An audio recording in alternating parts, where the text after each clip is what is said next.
Okay, welcome back to Americana, Cultural Phenomena in Contemporary American Society, Week 11. Okay, so we're pretty much done with this course here in terms of running through our timeline. We are up to the present day, and we're going to focus on that this week. So one thing I wanted to talk about that we kind of missed along the way was about the phenomena of the American T-shirt. American T-shirt really started 100-something years ago, but not in its present form. It became a part of the uniform of the United States Navy. And then during the 40s and 50s, it really became part of popular culture. And we're going to talk about the American T-shirt, its history, and if it's going to ever go away. Now, I don't know how many T-shirts you have, but I've got some of my favorite rock band, Crosby, Stills, Nash and Young, from a long time ago. I have T-shirts from all the colleges I've worked at and taught at, and so it's even old guys like me wear T-shirts with logos on them. Then we're going to talk about the Millennial Generation. And you guys might be just at the very end of that generation.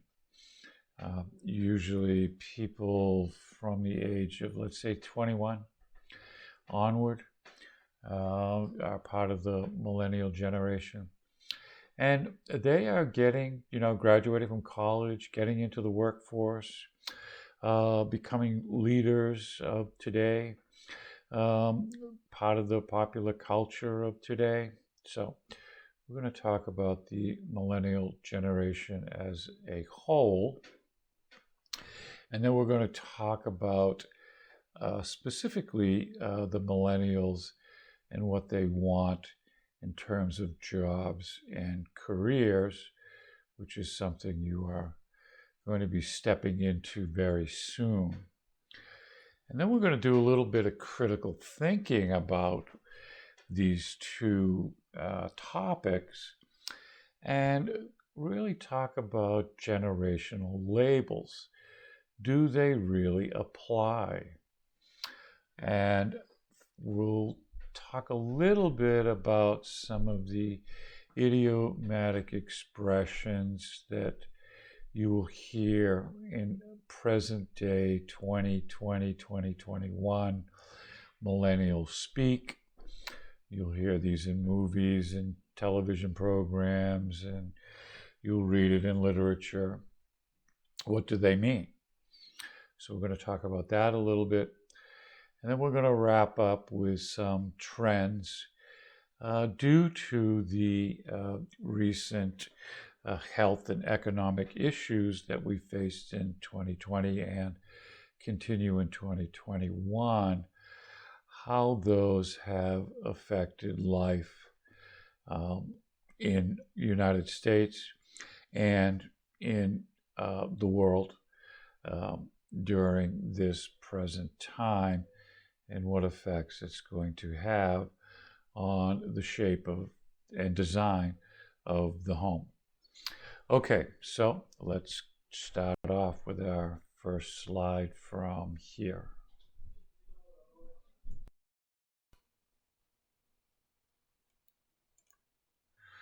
Okay, so on this slide here, we're going to talk about the T-shirt, A Rebel Without a Cause. This is from an article from the BBC.com by Jobin Burkhardt, written a couple of years ago. And I was absolutely amazed on my trips over to Asia to see young people wearing American logo t-shirts. It had become a popular fad in the United States years ago, but even today, we see people, young people all around the world, wearing American logo t-shirts. Some countries are starting to use their own national symbols on t-shirts as well. And, it could be anything from the college you're attending, your favorite rock band, a political statement, a smiley face, or possibly even an actor or a concert you might have attended, or you name it. It's probably on a t-shirt. And actually, it's not just for young people anymore. In America, you see older people wearing t-shirts, maybe if they're into golf or sailing or whatever their sport is, you would see a t-shirt. Brand names of famous manufacturers of clothing have come out with their own special line of t-shirts. So we're going to talk a little bit through this article about its history and how it became popular and why it's still popular today. So again, from the BBC.com, the t-shirt, A Rebel Without a Cause by Jobin Burckhardt. Okay, so the article starts off, it says, from Marlon Brando to James Dean to cancel Brexit, the t-shirt has been a rebel without a cause. Jobin Burckhardt looks into a history of slogans and subversion. While a virile, brooding Marlon Brando shouted Stella in the 1951 film adaptation of A Streetcar Named Desire, he wasn't just beckoning his lover, but he was heralding, at the top of his lungs, the birth of a fashion icon.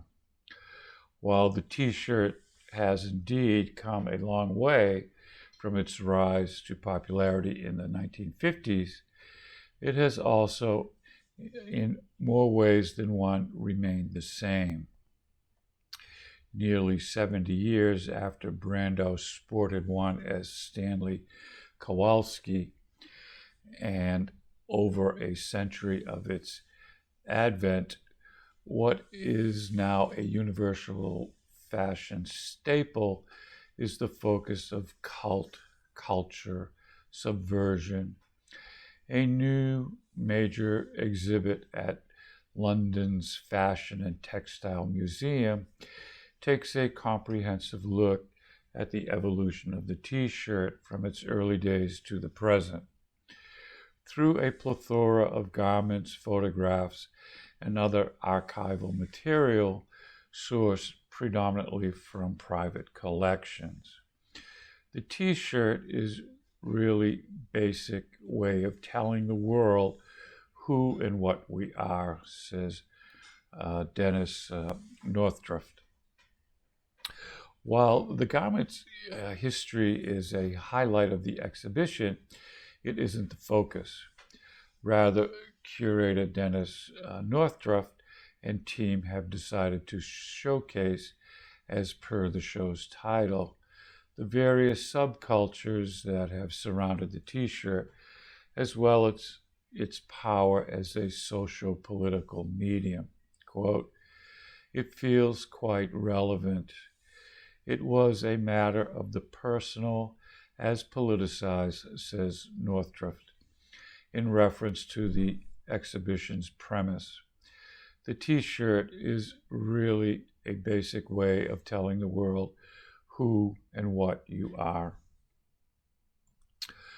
Although t-shirt-like garments such as the tunic date back to ancient times. It was only recently, relatively speaking, that the t-shirt, as it is now known, first appeared. Its origins lie in the union suit, a sort of button-down onesie worn by both men and women, particularly male workers, towards the end of the 19th century in the United States. Effective at keeping one toasty in colder temperatures, it wasn't exactly suited towards heat or warm weather. Frustrated with its design, workers cut them in half, tucking the top bit into the bottom. Marlon Brando popularized the t-shirt when he wore it in the 1951 film A Streetcar Named Desire. Shortly afterwards, the Cooper Underwear Company began marketing the tops without buttons as bachelor undershirts, as there was no need to resew buttons back into place. And in 1913, they became part of the uniform of the U.S. Navy, where they were known as lightweight, short-sleeved white cotton undervests. Until the 1920s, the t-shirt was called by every name but its own. Things changed, however, with the publication of F. Scott Fitzgerald's 1920 novel, This Side of Paradise, which marked the first ever appearance of the name. In the same year, it also happened to find its way into Merriam-Webster's dictionary. So early in September, Amory, the author, wrote of his protagonist, provided with 6 suits, summer underwear, 6 suits, winter underwear, 1 sweater or t-shirt, 1 jersey, 1 overcoat, winter, etc., out for New England, the land of schools. Although the tees worn by Amory could, in the 1930s, be found in department stores throughout the states, as well as seen all around American high schools in the 40s. It wasn't until heartthrobs like Brando in A Streetcar Named Desire and James Dean in 1955 Rebel Without a Cause rocked them on the silver screen that the t-shirt truly became the t-shirt, no matter how plain and simple it was. And it was also in the movie that we talked about called Blackboard Jungle, where Sidney Poitier, a young Sidney Poitier, a student, a rebellious student, it's kind of a tough class, is wearing a plain white t-shirt. Prior to this, the t-shirt was, by and large, an undergarment meant to be worn beneath one's proper clothes. It was seldom regarded as an article in its own right. It's just a white t-shirt, but it already has that kind of disruptive potential, Northrop says, of the kind worn by Brando and Dean. It was rebellious because t-shirts were actually undergarments. It was a tough political statement, more than they could ever have imagined. Brando and Dean nailed the style and spirit of what had been an unassuming piece of underwear to a T. The plain white t-shirt may have caused a stir in America in the 50s, but it had miles to go in realizing its full potential, as Northrop terms it, disruption. By the time A Streetcar Named Desire screened in cinemas, graphic tees were already a thing. T-shirts with the name Oz, O-Z, emblazoned on them appeared in 1939's The Wizard of Oz, and perhaps inspired by the wonderful Wizard's minions in Emerald City. Republican candidate Thomas E. Dewey used the first ever slogan t-shirt in 1948, saying, "Do it with Dewey," presidential campaign. While Dewey lost to Truman, he still made history, albeit in a very different context. Graphic T-shirts are still popular 70 years on, as with its design by experimental Jet Set and 2K Gingham. Shortly afterwards, a company by the name of Tropex Togs obtained the exclusive right to print official Disney T-shirts after Disneyland opened in the mid-50s, realizing the immense profits to be made from graphic tees. By the early 60s in America, improvements and innovations in printing technology, such as the proliferation of the silkscreen method popularized by Andy Warhol, as well as an overall surge in popularity, had firmly entrenched the graphic tee in not only the fashion world, but also popular culture as a whole. Across the pond, the story was somewhat different. In the early and mid-60s, the t-shirt in all its iterations had yet to become popular amongst the masses in Britain. They certainly couldn't be seen in high schools across the island, as was the case in America in 1940s, and still had a way to go in becoming socially acceptable. Fashion designers like Barbara Hulanik, however, were bent on breaking the status quo and marketing the t-shirt to fashion-conscious youth. They were very new, she says, also noting that they were considered too casual to be worn in certain places, such as offices. That didn't stop Hulanek from pursuing her ideals, though. We started selling them in 1964, just before we opened the first shop, she says of her massively popular Biba, which first began selling clothes via mail order catalogs. Less than 10 years later, with the opening of Big Biba department store on Oxford Street, the story would be entirely different. By then, the t-shirt had become a fixture in British fashion, and the cult brand's graphic tees featured its signature Art Nouveau typography were essential elements of its offering. The t-shirt was sort of our lifeline, she candidly remarks. Although the story begins more or less in the early 50s, it was the 70s that the t-shirt truly emerged as something revolutionary.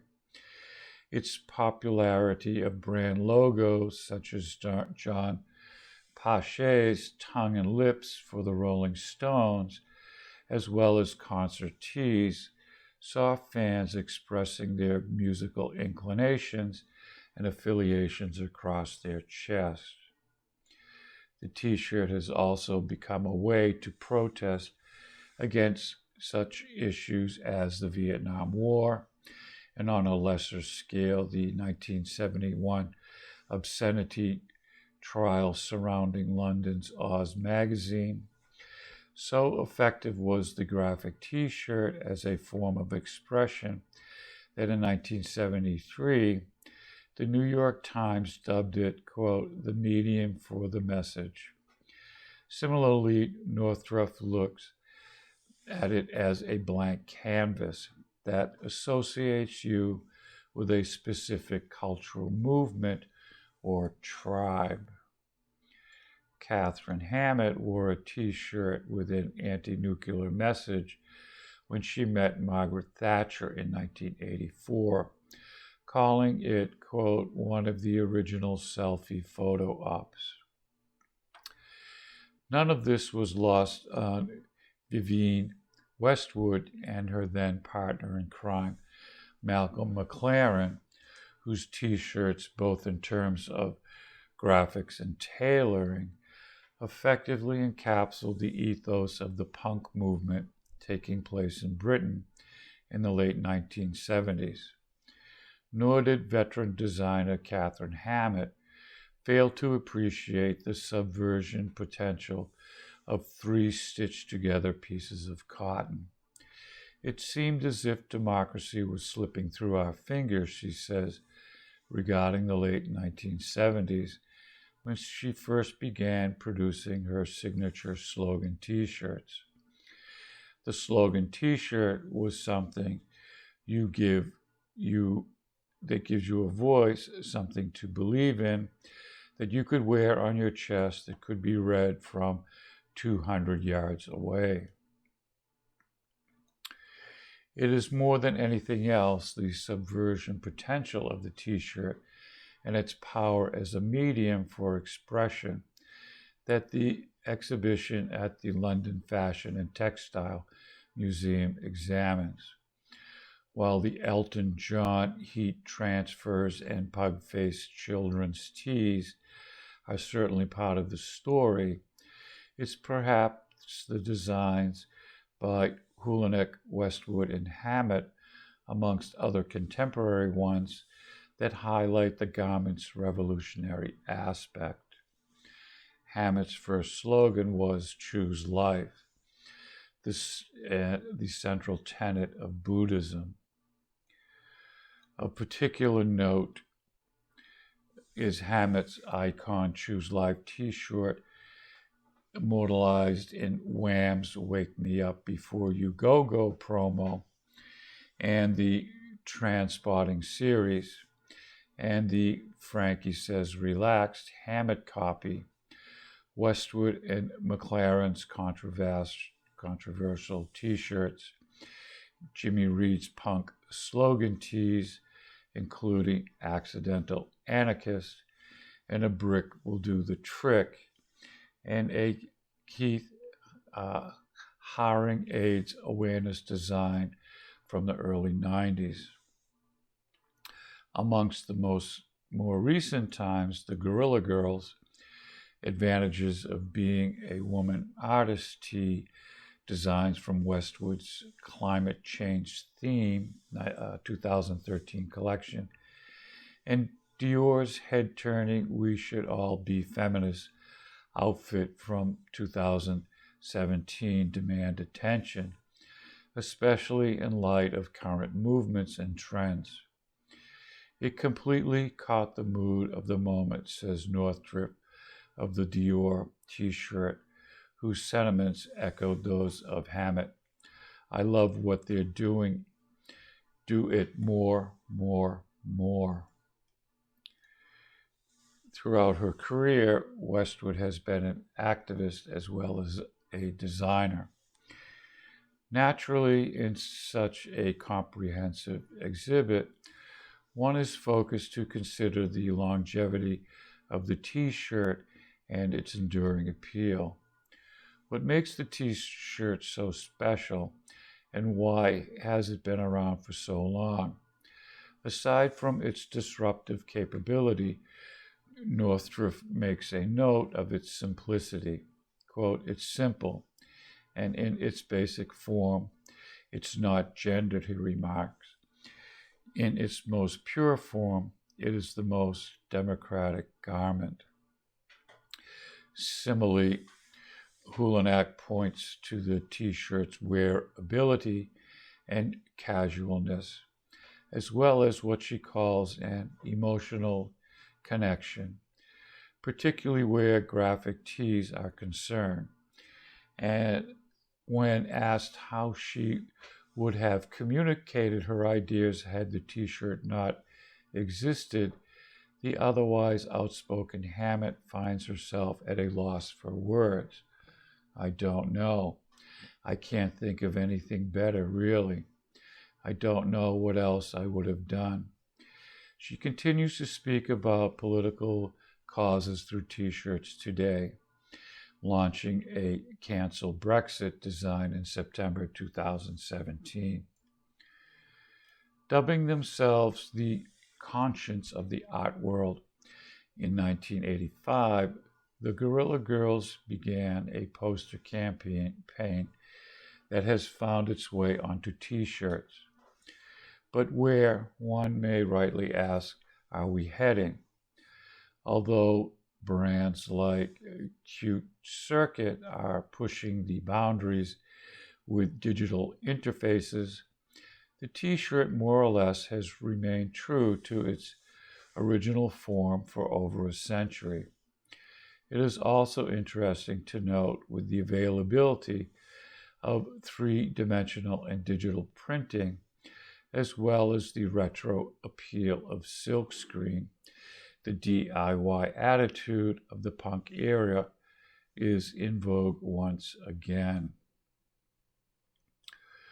While one can't say for sure what the future holds in store for the t-shirt, one thing perhaps is certain. It's here to stay. I don't think it'll ever go, says Northrop. It's ubiquitous. Hulanak lets out an "oh no" when asked if t-shirts will ever become a thing of the past. Something Hammett can't envision either. I think they'll live on forever, opines the latter. I don't think you can take them away. They're unbeatable. Okay, so that's just a quick introduction to t-shirts and its power. Starting off as an undergarment, making its way to a fashion to political statement.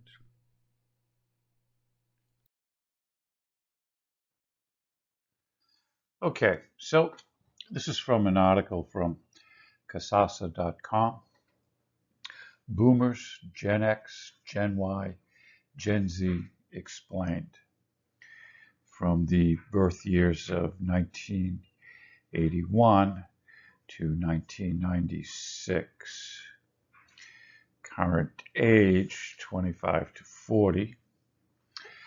Other nicknames, Gen Y, Gen Me, Gen We, Echo Boomers.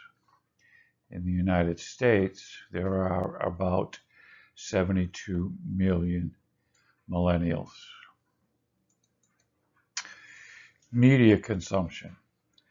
95% still watch TV, but Netflix edges out traditional cable as the preferred provider. Cord cutting in favor of streaming services is the popular choice. This generation is extremely comfortable with mobile devices, but 32% will still use a computer for purchases. They typically have multiple social media accounts. Banking habits. Millennials have less brand loyalty than previous generations. They prefer to shop product and features first and have little patience for inefficient or poor service. Because of this, millennials place their trust in brands with superior product history, such as Apple and Google. They seek digital tools to help manage their debt and see their bags as transactional as opposed to relational. Shaping events. The Great Recession, the technology explosion of the internet and social media, and 9/11. What's next on their financial horizon?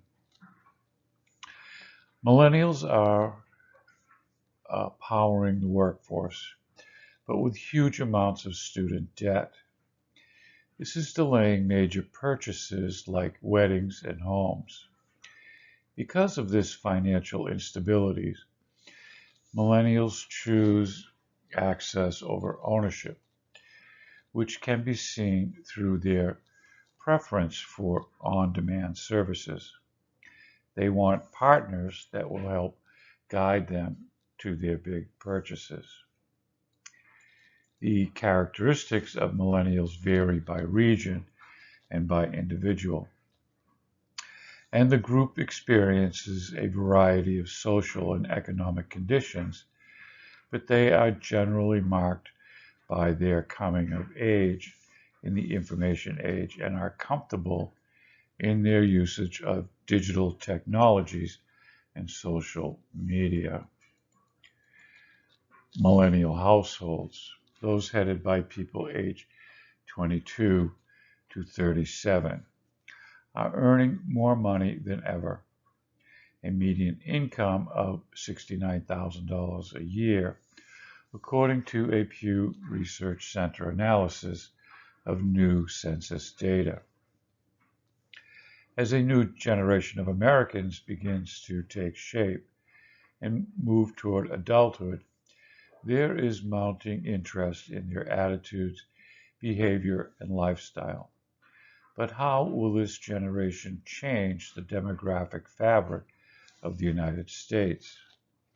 A new Pew Research Center analysis of Census Bureau data finds that the post-millennial generation is already the most radically and ethnically diverse generation, as a bare majority of 6 to 21-year-olds, 52%, are non-Hispanic whites. And while most are still pursuing K-12 education, the oldest post-millennials are enrolling in college at a significantly higher rate than millennials were at a comparable age. Millennials are tech savvy. Generation Y grew up with technology, and they rely on it to perform their jobs better. Armed with smartphones, laptops, and other gadgets, this generation is plugged in 24/7. They like to communicate through email, text messaging, and whatever new social media platform, Twitter, Instagram, friends and colleagues are using. This is a generation that can't even imagine a world without the internet or cell phones. The fast-track lifestyle has lost much of its appeal for millennials. The members of this generation are willing to trade high pay for fewer billable hours, flexible schedules, and a better work-life balance. Millennials have a different idea of workplace expectations. Millennials usually prioritize family over work, and even those that aren't married with children feel the need to be part of a family and spend time with nieces, nephews, and siblings. Nurtured and pampered by parents who don't want to make the mistakes of the previous generation, millennials are confident, ambitious, and achievement-oriented. They also have high expectations of their employers, tend to seek new challenges at work, and aren't afraid to question authority. Generation Y wants meaningful work and a solid learning curve. Millennials are team-oriented. While growing up, most millennial boys and girls participated in team sports, play groups, and other group activities, whether it was soccer or ballet. They value teamwork and seek the input and affirmation of others. Millennials are the true no person left behind generation, loyal and committed. They want to be included and involved. Generation Y craves attention, feedback, and guidance. They appreciate being kept in the loop and often need frequent praise and reassurance. Millennials may benefit greatly from mentors who can help guide and develop their talents.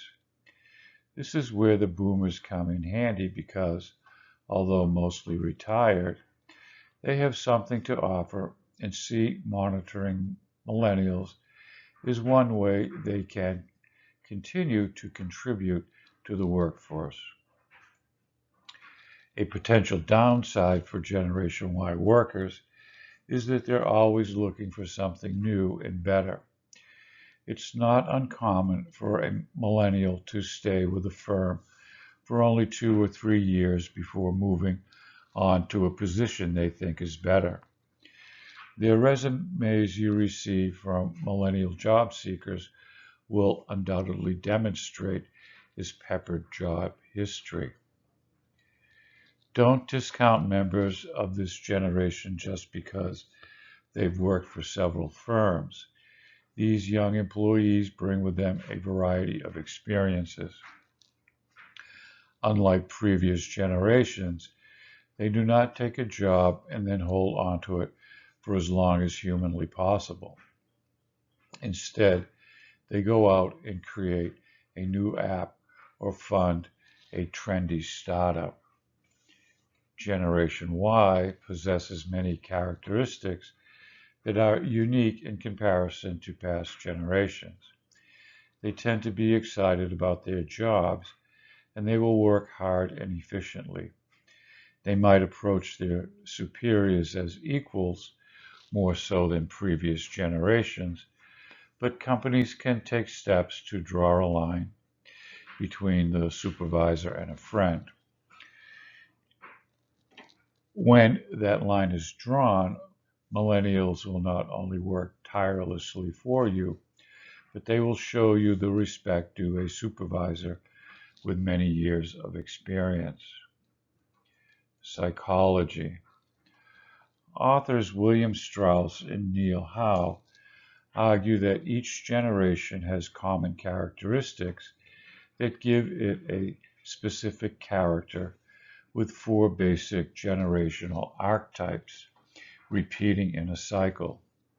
According to their hypothesis, they predicted millennials would become more like the civic-minded GI generation with a strong sense of community, both local and global. Strauss and Howe ascribe 7 basic traits to the millennial cohort: special, sheltered, confident, team-oriented, conventional, pressured, and achieving. However, Arthur E. Levine, author of When Hope and Fear Collide, a portrait of today's college student, dismissed these generational images as stereotypes. In addition, psychologist Jean Twenge says Strauss and Howe's assertions are overly deterministic, non-falsifiable, and unsupported by rigorous evidence. Polling agency Ipsos Mori warned that the word millennial is misused to the point where it is often mistaken for just another meaningless buzzword, because many of the claims made about millennial characteristics are simplified, misinterpreted, or just plain wrong, which can mean real differences getting lost. And that, equally important, are the similarities between other generations, the attitudes and behaviors that are staying the same are sometimes just as important and surprising.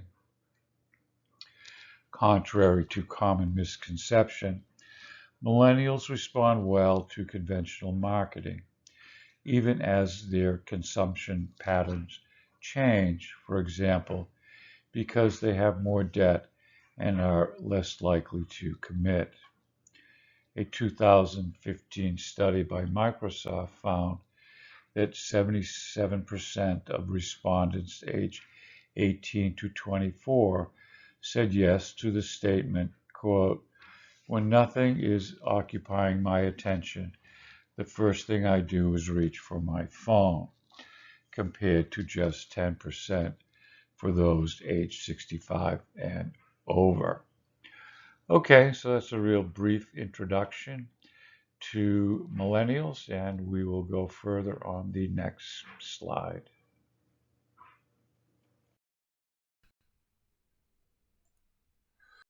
Okay, let's talk about what millennials want from work and life by Amy Adkins. This is from Gallup.com. And millennials have low employee and customer engagement. They are the most politically independent generation, and 71% use the internet as their primary news source. Leaders are increasingly turning their attention to the Millennial Generation, whose attitudes and preferences may profoundly reshape workplaces and society. In the United States, roughly 75 million millennials were born between 1980 and 1996. Like those in every generation before them, millennials strive for a life well lived. They want good jobs, ones with 30-plus hours of work a week, and regular paychecks from employers. They also want to be engaged in those jobs, meaning they are emotionally and behaviorally connected to them. In addition to finding steady, engaging jobs, millennials want to have high levels of well-being, which means more than being physically fit. Yes, millennials want to be healthy, but they also want a purposeful life, active community and social ties, and financial stability. Regarding that financial stability, millennials want to be able to spend money on what they want, not just what they need. Are millennials getting what they want out of work and life? Not so much. Gallup's latest report, How Millennials Want to Work and Live, finds that millennials struggle to find good jobs that engage them. Millennials have the highest rates of unemployment and underemployment in the United States, and only 25% of employed millennials are engaged at work. Half of millennials say they feel good about the amount of money they have to spend, and less than 40% are what Gallup defines as thriving in any one aspect of well-being. Their overall well-being nearly matches that of Gen Xers and baby boomers, meaning millennials have not been able to forge better paths for themselves than many Americans have before them. While the dream of all parents is to have their children lead a better life than their own, not all millennials are positioned for such success. Key characteristics of millennials. Millennials are a notably larger and diverse group, so it would be a mistake to homogenize them. Yet, millennials have common characteristics that can inform a more complete understanding of their behavior and attitudes. In the course of its research, Gallup has found 4 themes collectively describe millennials. They are unattached, connected, unconstrained, and idealistic. Unattached. More so than the generation before them, Millennials are a group without attachments. They do not feel close ties to their jobs or the brands to which they give their money. As noted above, just 29% of millennial workers are engaged in their job, while 25% of millennials are fully engaged customers. As employees and consumers, millennials' engagement trails that of other generations. Millennials are waiting longer to get married, and they are less likely than other generations to feel pride in their communities or to identify with particular religious affiliations or traditional political parties. For example, Gallup data reveals that 44% of millennials say they are politically independent, compared with 37% of Gen Xers and 32% of baby boomers and 26% of traditionalists. None of this implies that millennials do not want to get married or find groups with which they can relate, but it does suggest that millennials view certain institutions differently than their predecessors do, and those views have shaped their decisions to engage or not engage with those institutions. Connected. Although millennials are generally hesitant or reluctant to embrace brands, employers, their local communities, or specific institutions, they are highly connected with the world around them. The introduction and evolution of the internet, Wi-Fi, laptops, and smartphones have enabled millennials to instantly and consistently access entertainment, news, friends, strangers, and nearly everything else. According to Gallup, 91% of millennials own a smartphone, and 71% of millennials say the internet is their main source for news and information. Millennials' hyperconnectedness has helped them gain a unique global perspective and has transformed the way they interact, consume contact, browse, buy, and work. Unconstrained, millennials are pushing for change in the world, including in the marketplace and the workplace. They don't accept that's the way it has always been done as a viable answer. Millennials demand that business approach them differently and adjust the consumer experience to meet their needs. Their ideal customer experience involves more channels and more digital channels than is true for older generations. In the industries Gallup has studied, the key drivers of consumer engagement are largely aligned across generations, but the drivers of online customer engagement diverge among millennials and non-millennials. Millennials apply the same mindset to change to the workplace. They want to be free of the old workplace policies and performance management standards, and they expect leaders and managers to adapt accordingly. They see work and life as closely intertwined. Because of this, millennials want to have a different relationship with their manager. They want their manager to care about them as an employee and a person. Gallup has discovered that 62% of millennials who feel they can talk with their manager about non-work related issues plan to be with their current organization 1 year from now.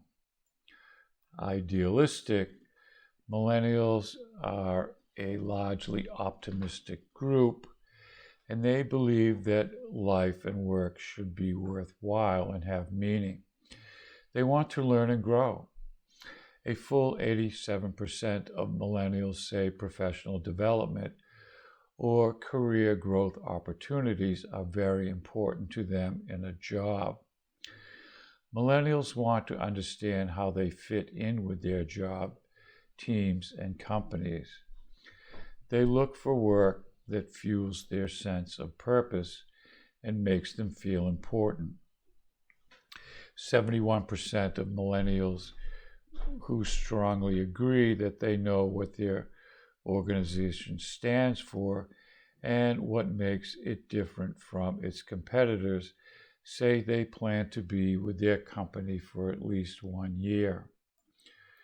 As a highly educated and technologically connected group, millennials approach the workplace with the mentality, quote, "What's in it for me?" They are the generation most likely to switch jobs and be on the lookout for new opportunities. Millennials want more out of life, and they believe they can get it. Okay, so that's a quick look at millennials and the workplace.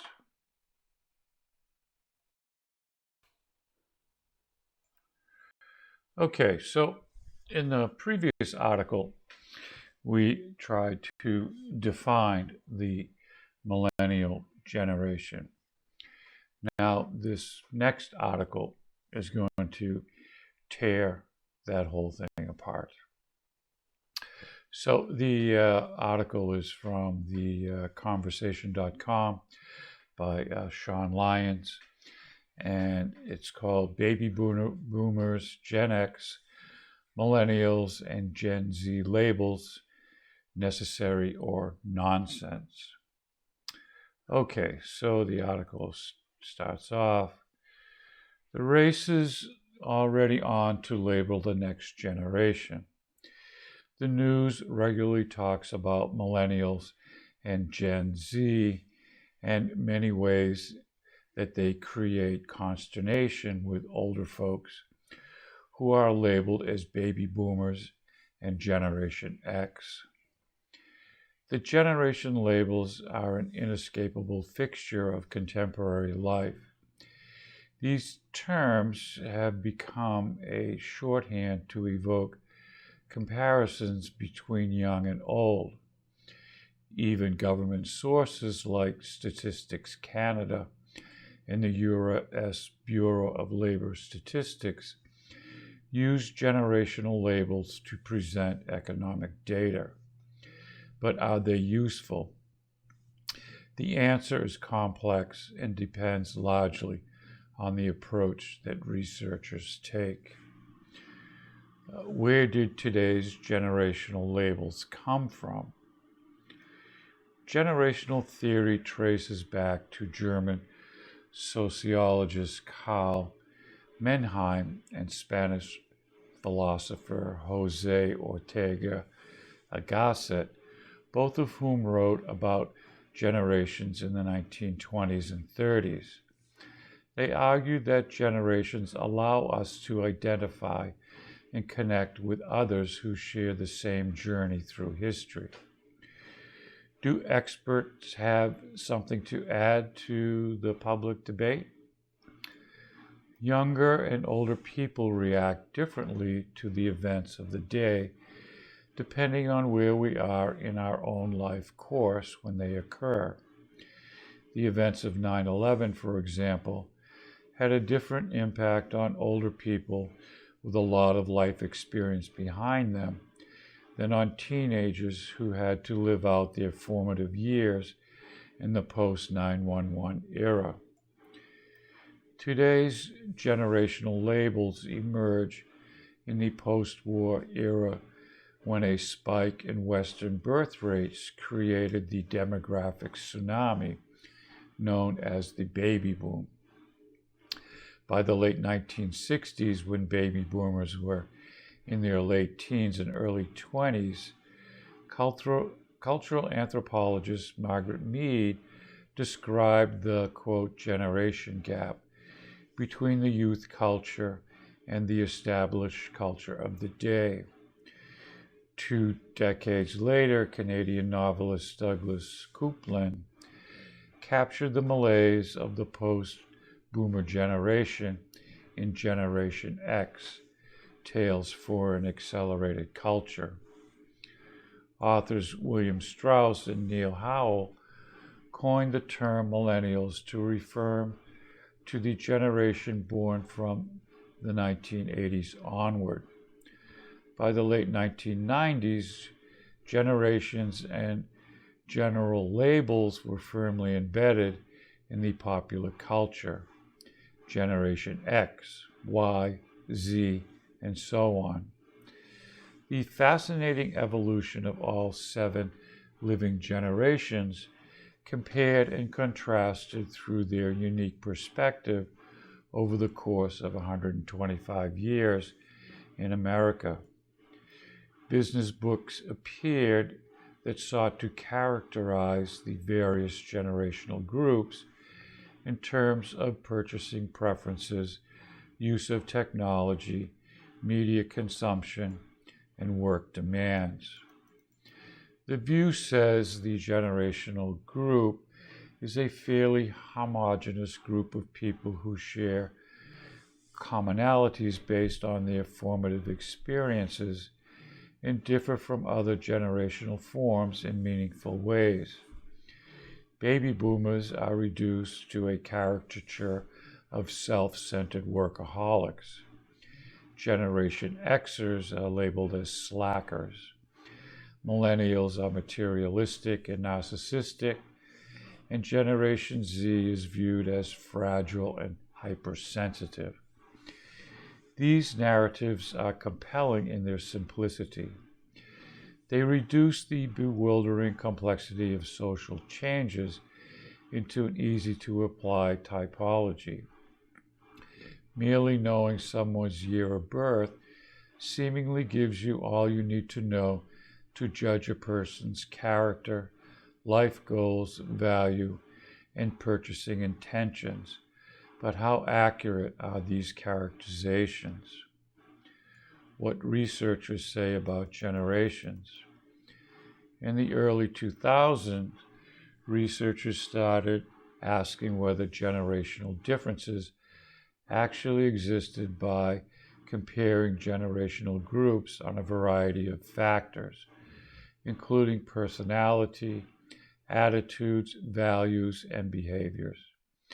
In a 2014 critical review, Lisa Curon and I concluded that the evidence was inconclusive. Sure, there were observable differences on some factors, some of the time, but the observed differences were often small and were not consequently replicable. The problem is generations are hard to measure.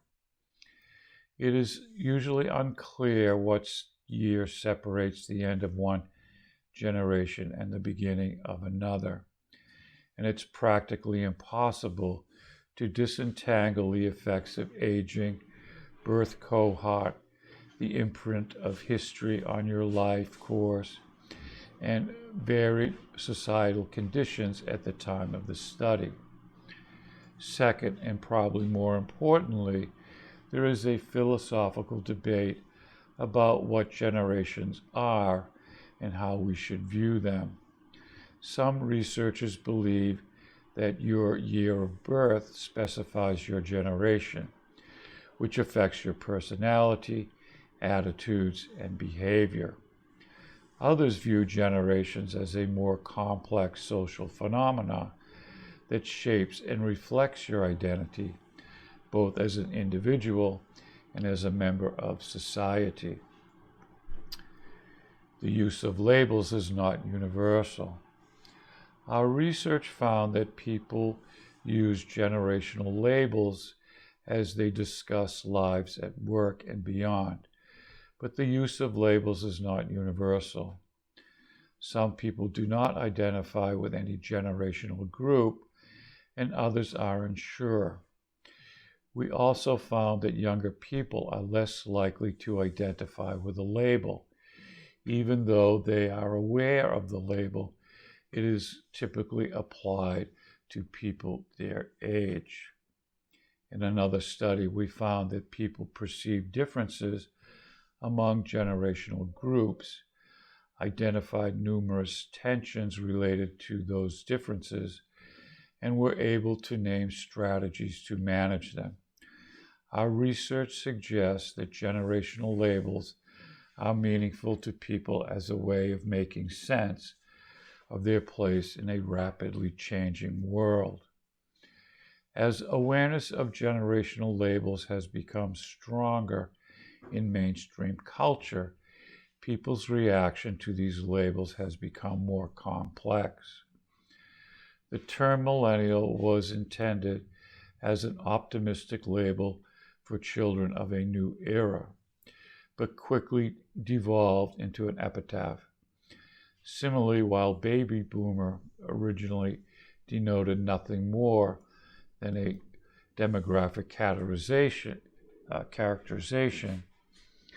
the emergence of the OK Boomer hashtag suggests that it has become a pejorative use to signify views that are out of touch with progressive values.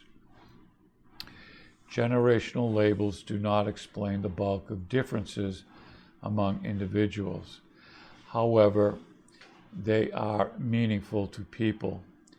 They simultaneously shape and reflect our perceptions about the role of younger and older people in our society. So when you use a generational label, consider what that says about you. Okay, so that's a quick kind of counterbalance to our earlier generational label of millennial. Does it really make a difference? Are we really that different? Okay, up to you. A little critical thinking here. And we'll move on to our next slide.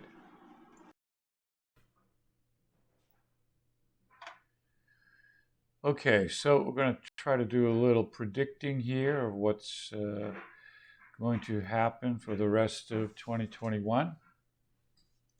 So an article, What's Hot and What's Not for 2021, the top 10 trends from Acme Brick at brick.com. And they say the following.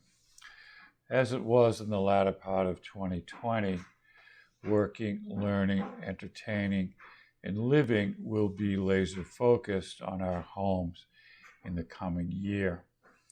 The once in 100 years health and economic explosion has assured this. As many may have predicted, all the design trends in 2021 will be based on this reality. Whether it evokes something as monumental as millions of people working from home, or something as frivolous as finding a cool background wall for Zoom meetings, which doesn't work. 2021 will continue the evolution from the previous year. Ironically, for many families, this learning to better live together is a decidedly positive trend.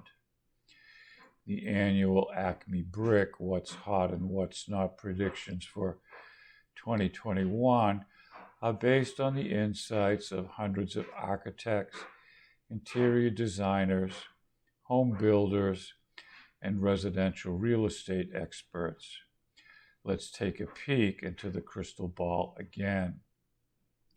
10 trends that will shape your home life.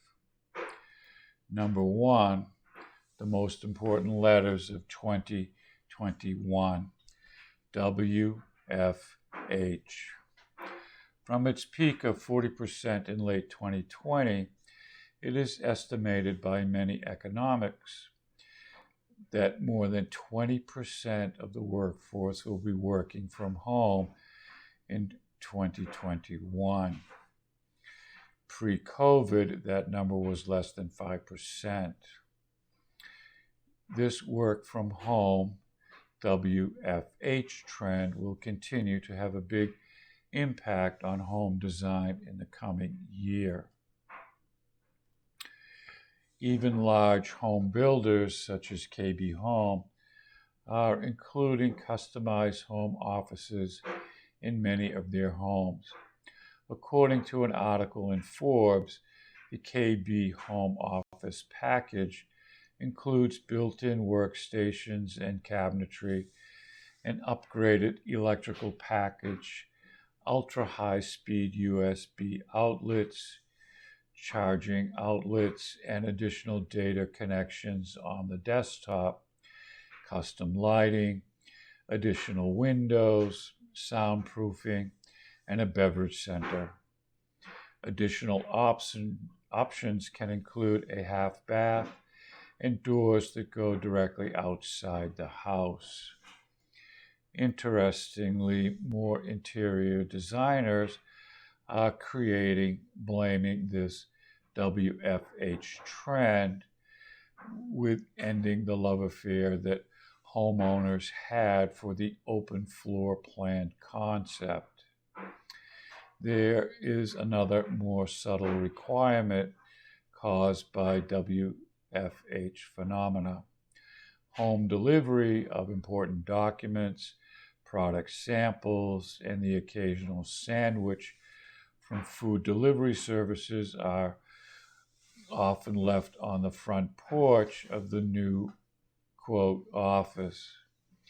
This has resulted in, quote, porch pirates doing their evil deeds.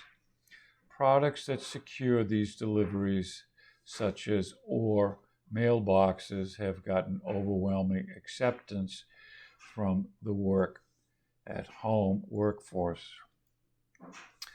Let nature take its own course. According to this article, our plugged-in culture has left us thirsting for homes that welcome the sky, the sun, a breeze. We'll see windows that open Juliet balconies and tiny terraces.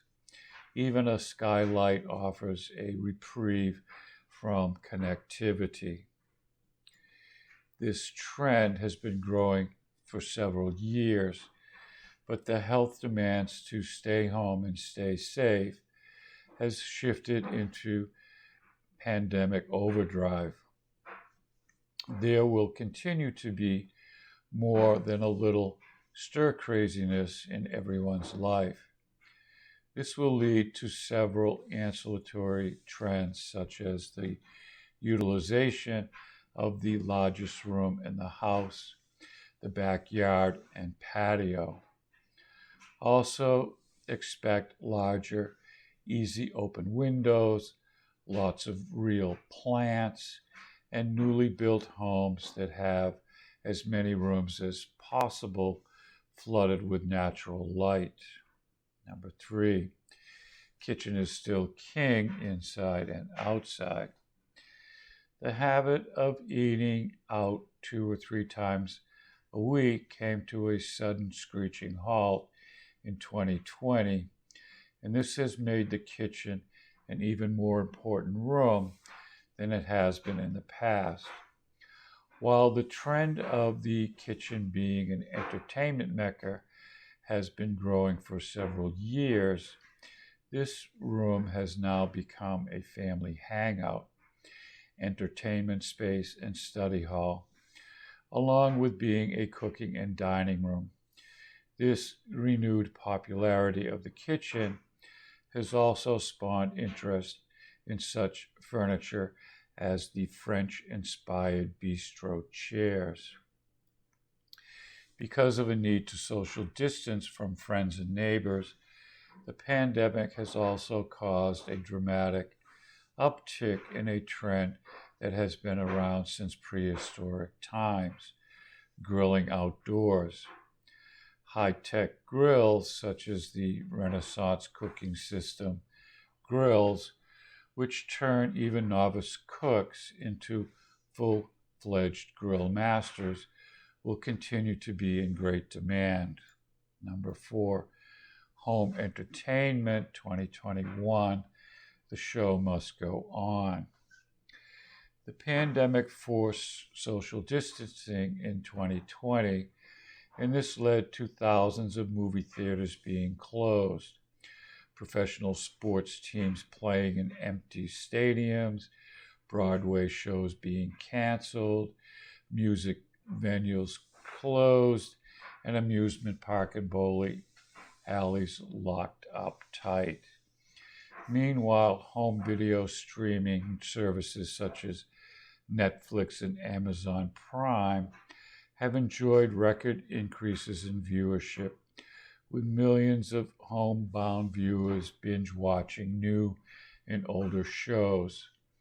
Plus, the sales of video games and equipment such as consoles have enjoyed a huge jump, 15% growth since 2018. This stay-at-home alternative for entertainment will likely accelerate in 2021, and this will drive even more home interior changes. These will include more sophisticated lighting and acoustic enhancement for media rooms, higher quality audio and video equipment for gaming and streaming, and growth in demand of appliances for outside entertainment. Personal wellness comes home. While stress has been a problem for many hard chargers for decades, the pandemic has caused the old outlets of hitting the gym or yoga studio to cease and desist. In 2021, personal wellness rooms for everything from stationary bikes and weight training to meditation will continue to proliferate. According to an article from the Wall Street Journal, home gyms will evolve beyond a place to pump your iron. Wellness rooms also include yoga and aero studios, steam rooms, and infrared saunas. This type of workout activity can wreak havoc on many floors. Don Koseling of Acme Brick and Tile and Stone notes, as more people choose to exercise at home, we've seen an increased demand for our luxury vinyl planks and luxury vinyl tile. Why? They are extremely durable and always look great under any circumstance. Multi-generations under one roof. The high cost of independent living and a need for closeness to one's family during trying times will change contemporary home design for many families in 2021. More than any time in the past 100 years, multiple generations will live in a single household, with grandparents and older children joining the beleaguered sandwich generation, separate entrances, added apartments, more bedrooms and baths, noise reduction, and most of all, privacy will be the new normal in home building and renovations.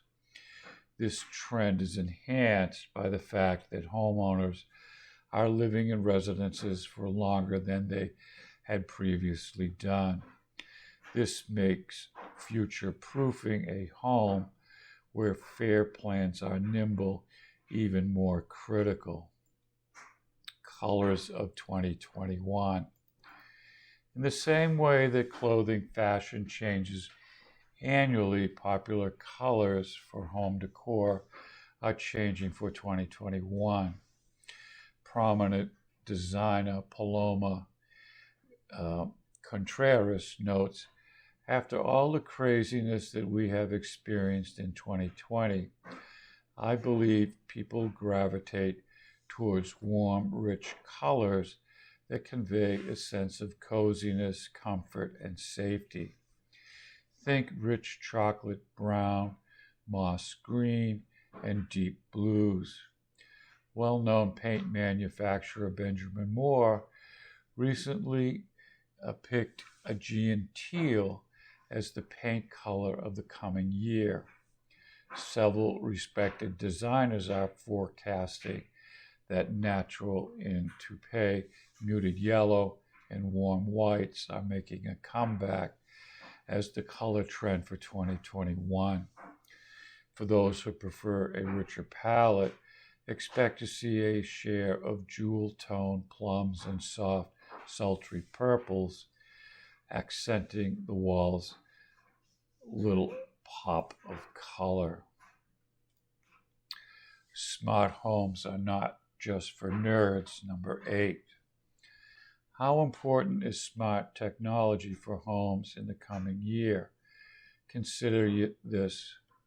The 4 largest technology companies in the world, Apple, Amazon, Google, and Comcast, are backing the Zigbee Alliance launch of its smart home standards in 2021. According to Input magazine, where smart home technology was once considered a luxury reserved for the ultra-nerdy, it's now nearing omnipresence in many parts of the world. But because of that, there are also so many varieties of smart home devices, and they often can't communicate with each other beyond basic recognition. Standardization isn't just overdue, it's necessary for the smart home to thrive in the future. Size matters. Smaller is better. Replacing the baby boomers as the largest demographic group in the world are consumers who are under the age of 40 and that have discovered the benefits of home ownership. With the lowest mortgage interest rates in modern history, they are buying and making their design preferences known. Research suggests that this group favors eco-friendly, newly built homes that require low maintenance and upkeep. This is driving demand for such things as brick construction. These younger families also want to leave urban areas and move to suburban communities that have close proximity to the entertainment, sporting events, and culture of city centers. Finally, this large group is not that wild about homes with enormous square footage. They prefer a smaller footprint home with luxury amenities such as upscale baths, kitchens, and technology and artificial turf. This type of residence even has a name. It's called a jewel box home. Number 10, furniture design, softer heirloom quality. In response to the stress of the pandemic, furniture and objects of art are predicted to soften in the coming year. According to this piece, rigid rectangular design will further recede. Think beyond curved sofas and rounded back chairs to curved countertops, walls, and millwork, says Vancouver, British Columbia designer Gillian Siegel. The psychology of shapes shows us that hard edges represent order and discipline. Round and organic shapes evoke harmony and warmth. Plus, homeowners are moving away from the throwaway pieces found in big box retailers. They will be investing in heirloom quality items rather than fast fixes. With these mindful decisions, being more conscious of where money is being spent, maker-made items will be hot in 2021. turning to the dustbin to decor 10 trends that are so over. The gurus of interior design have a low tolerance for the good old days, and they have been merciless in their opinions. According to many prominent designers, here are 10 looks that have run their course. Read them and weep. The open floor plan, loved by millions, is kaput. Why? The work from home phenomena has forced workers to forage for quiet space to work, and this requires a few more doors which can be closed in the home. Subway tiles for kitchen backsplashes and bathrooms are done. You might want to replace these cute little white blocks with something warmer, like thin brick. Remember how they raved about rose gold for fixtures last year? Yeah, well, that was last year, and a lot has changed. Themed bedrooms for children's are way overrated. Kids get bored with anything after a few months, and then you're stuck with a look that's no longer hip for the kid crowd. It's best to design a child's room around his or her personality, not the latest animated movie.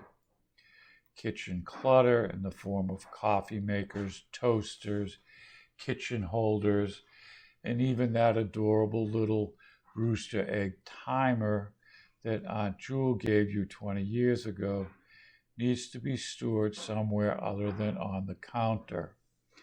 Experts recommend an appliance garage or butler pantry to store this stuff. Speaking of kitchens, the white on white kitchen is so over. Get some color in there. The giant kitchen islands have gotten out of hand. Rule of thumb: if you have to climb up on the island to clean it, it's too big. Backsplashes that are not tall enough look weird to everyone else. A stovetop backlash that ends mid-wall at the bottom of a vented hood or in line with the bottom of the upper cabinets looks like you ran out of money for the project. Window treatments that are too short drive designers nuts. When homeowners hang the rod right out the window, that makes the room feel shorter and more squat. If you are doing this, stop it immediately. Don't make us call the design police. Hey, millennial pink, sorry. The pale brush tint was fun for a while, but we've moved on, and so should you. Okay, so a couple of ideas of because of the pandemic and the economy, what house designs are going to look like in the year 2021.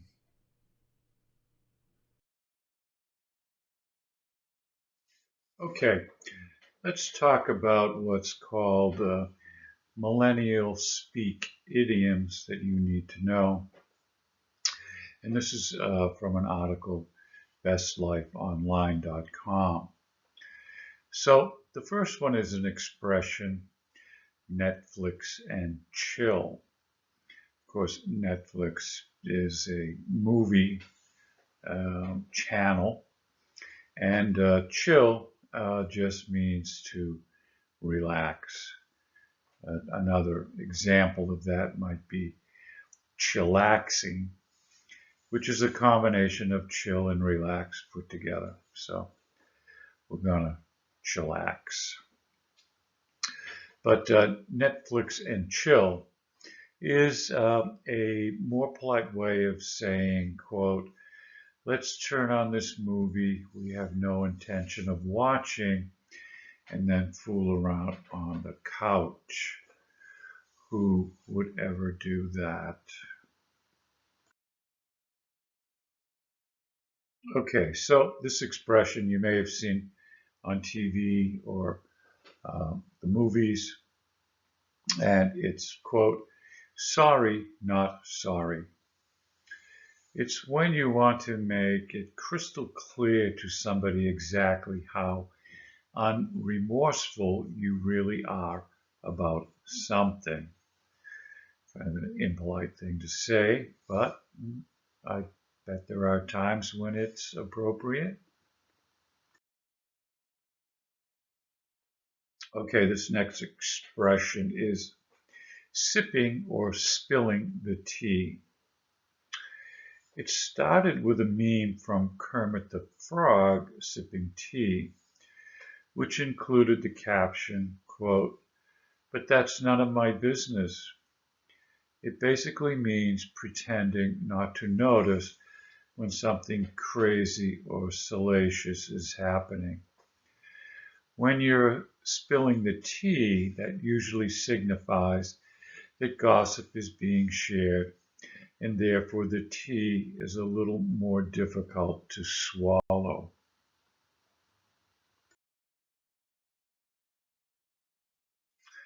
The next expression is just one word, and the word is woke, W-O-K-E. And you've heard this most recently in the news.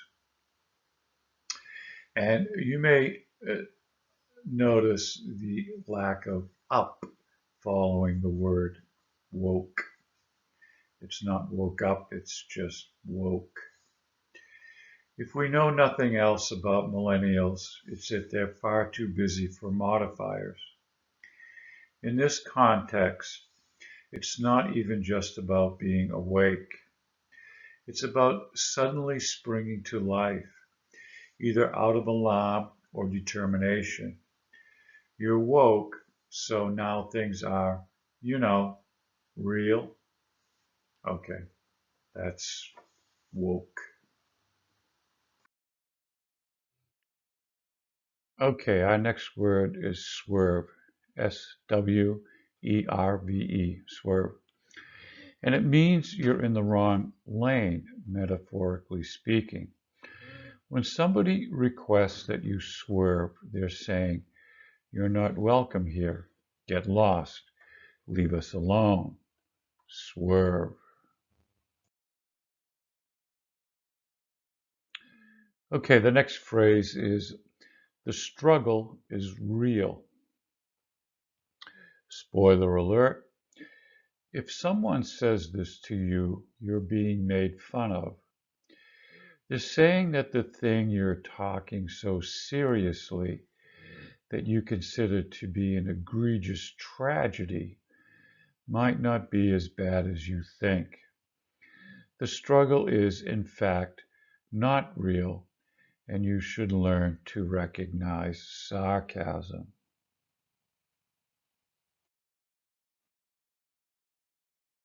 Okay, the next phrase is thirsty. You're craving something and it's not a tasty beverage. It could be anything from more Instagram followers or that woman you just spotted across the club. It can also be used in a self-deprecating manner. If you want it so much that you're thirsty, it might be time to calm down.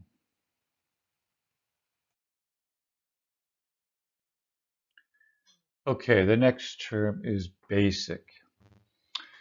It is not an insult necessarily, just a suggestion that your personality and opinions and physical attributes are particularly standard and middle of the road. Is this class just basic? Extra points. How you answer this, be careful.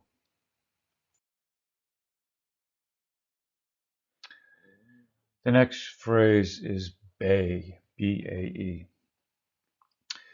It's the one you love before anyone else. This word likely started as an attempt to say baby or babe, but then they realized midway through the word that they just didn't have the energy for the last vowel. Okay, so I've heard this numerous times on TV, in movies, on records. You will hear it too. Bay. I wonder if I could call my wife that. Probably not a good idea. Okay, the next word is bounce. And it's when you have to leave someplace quickly. I gotta bounce. That's usually a phrase that you would use when you don't want to be there and you need an excuse, but you don't want to give the details. So it's just easier to say, hey, I gotta bounce, which means I gotta go. See you later.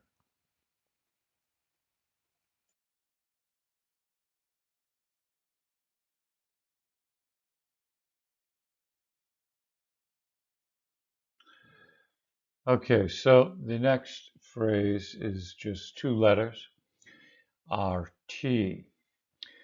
RT is short for retweet, a reference to sharing someone else's tweet on Twitter. In other words, it's shorthand for, quote, I don't have the time or the energy to come up with an original thought. So here's what somebody else said, or simply ditto.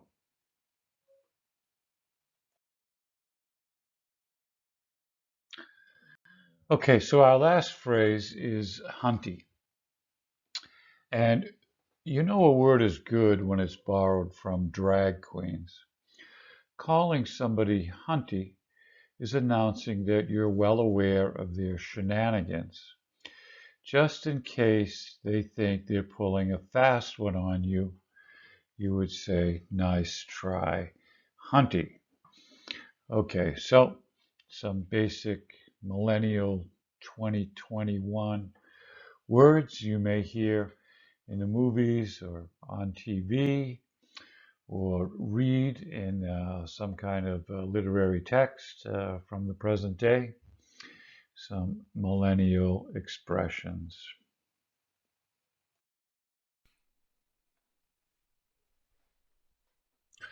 Okay, so this about wraps us up for this week. Covered a lot of bases. There's really not much to review here. We talked basically about millennials and what's going on presently, a couple of future prediction trends in architecture and design, and it's pretty straightforward. So we're going to leave off from here. You need to really buckle down on that final research paper. Next week, we will have a review of the course in its entirety. Okay, so there's really no specific reading or writing assignment this week except for your review of this video. I want you to really work on that research paper and get that underway as quickly as you can. Okay, so that's it for this week. Great to see you here, and we'll see you again next week. That's it for now. Bye.